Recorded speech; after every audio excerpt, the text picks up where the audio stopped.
killed all mankind. Well, it doesn't make sense. It doesn't make sense without the exegesis of the word there. It makes no sense. You just tell the story of Cain and Abel and then say, why is it? Why is it as if you killed all mankind if you kill someone? There's no connection. So here you have an instance of Muhammad taking a story and leaving out a detail which makes the story make sense. And without that detail, it doesn't make sense. So it makes sense in the Talmud. It's clear why the person said it, but it's not an inspired story. And this comment, this commentary of a Jewish rabbi that was put in the margin, I understand, not even in the text of, it was in the margin. Here's the text. Here's the margin. Something. Yeah, it's a commentary, and it's brilliant. It's a brilliant point to bring out. Sure. But it's not inspired. It's a person trying to interpret, like a person would interpret the Quran, or a person would interpret the New Testament, make some footnotes and stuff like that. This person added a note, and that note ends up in the Quran as inspired scripture of the Jews, which it never was. And not only that, Muhammad leaves out part, and the story makes no sense at all. And you sit there reading the story going, what in the name of common sense does this mean? Well, and the most ridiculous and ludicrous thing about this is that Muslims use this very verse to prove that Islam is a peaceful religion. Yeah, but they ignore the very next verse, which says that you kill and crucify people. Cut their hands off this on the land. Let me just give a couple more quick examples because this is a really interesting topic. Yeah. In Surah 21, this is interesting. In Surah 21, Muhammad tells us that God miraculously rescued Abraham from a fire. So, we have a story in the Old Testament of someone being, Shadrach and Meshach and Abednego going to the fire, and God miraculously preserves them. Well, in the Quran, we find that Abraham was rescued from a fire. Very interesting. But we know where this story comes from. We know where this story comes from. It was based on a mistranslation of Genesis 15. In the first century, a Jewish rabbi, we know every detail of where this story comes from. In the first century, a Jewish rabbi named Jonathan ben Uziel was translating Genesis 15 into Aramaic, and he came across the word Ur. Now, in Babylonian, the word Ur is a city. It means city. Abraham came from Ur. But in Hebrew, the word Ur means fire. The word Hebrew means fire. So Jonathan doesn't know. He doesn't know this word refers to being delivered from a specific city. He thinks it's saying Abraham was delivered from a fire. So he confused the Babylonian word Ur, which means city, with the Hebrew word Ur, which means fire. And this mistake caused him to mistranslate the passage. So now God doesn't deliver Abraham from Ur of the Chaldees. He delivers Abraham from the fire of the Chaldees. But this mistranslation got spread around in Arabia until the Jews ended up passing around a story about Abraham being delivered from a fire.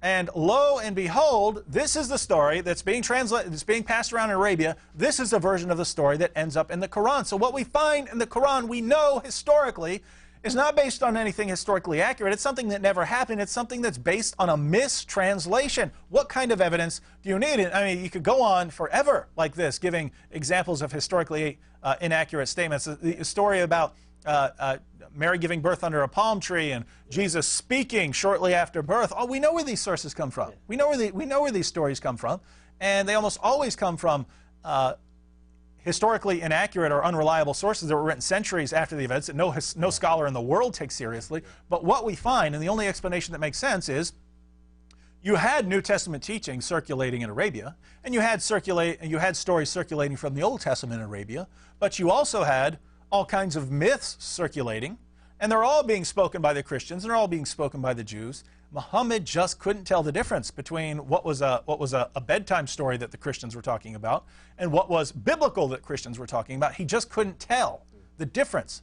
And I'd say if you want evidence that Muhammad's not a prophet, why don't you look to history and see, hey, he just jumbles myth and fact together.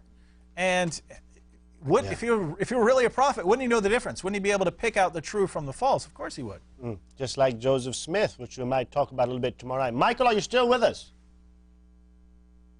Okay, Michael, thank you for your call. And I know that was a very long response, but I'm glad that you gave it because it's very important. And, I was in a mosque one time leading a class down south to a mosque visit so they could be exposed to Islam, to know what's going on. We're teaching about Islam.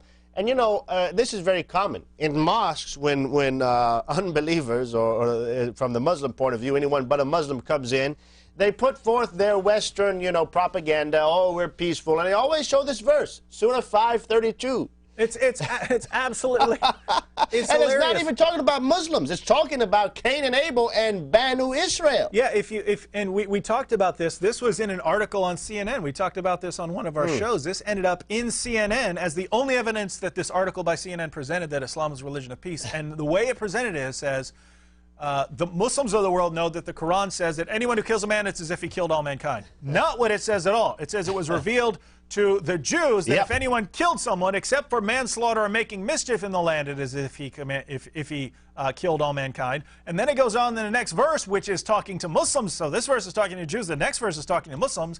It says the penalty for waging war against Allah and Muhammad is that you be murdered, that you be crucified, that hands and feet cut off on opposite hands and feet sides. cut off in prison. It says this, and we go to the commentaries. What does it mean to make mischief in the land? Well, pretty much anything. Spreading Christianity or Judaism in the land counts as making mischief. Apostasy counts as making mischief. Pretty much anything you do against Islam gets you this penalty of being killed or crucified or having your hands and feet chopped off. Stealing, that gets your hands chopped off.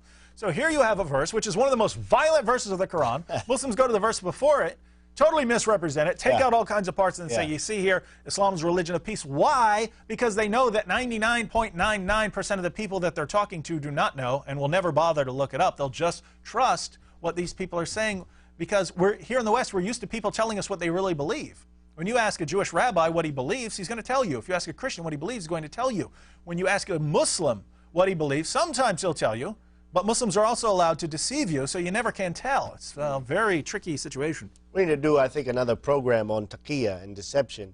And there's a really excellent thing out on YouTube. I'm not sure of the title, but it has a lot of different guys, Robert Spencer, Walid, Ferez, some others, Walid Shabat, who are talking about exactly that and how Walid, before he was a Christian, he would watch things like the Gulf War when he was around Americans. If Saddam rained a scud on Saudi Arabia, everybody would be upset, and he'd be like, oh, I'm sorry, guys. He worked with all these Americans. But then when he'd go home with all his Muslim friends, he'd be, Allahu Akbar. He would be so excited by the very same event. And there were people were caught after September 11th. Celebrate. We have videos of Muslim leaders in the UK, and he would be sitting there on camera saying how horrible it is that violence is done in the name of Islam, and these people have hijacked Islam. And then it shows them around just Muslims, and he's referring to the hijackers as the glorious ones. Right. What do you do here? Well, we're going to go to a break and come back for some more hilarity. But before we do, let me just challenge you. If you really want to have fun, this is fun. Go to a mosque when they're doing one of their presentations to unbelievers, that is from a Muslim point of view, from people that aren't Muslims. And sooner or later, if you go to enough mosques, you're going to come across a mosque that's going to present that verse, sort of 532, to prove how Islam is peaceful. If they say Islam is peaceful, say, give me a verse. They're going to give you a Surah 532. You say, okay, thank you very much. Now, I've been studying the Quran. Will you please read for me Surah 533? And unfortunately for them, most of these Muslims will read it. And as soon as they start reading it, you're going to see their face change very quickly. I think it's a great idea. It's great fun. Every American should give it a try. Let's go to a break, and we'll be right back after this.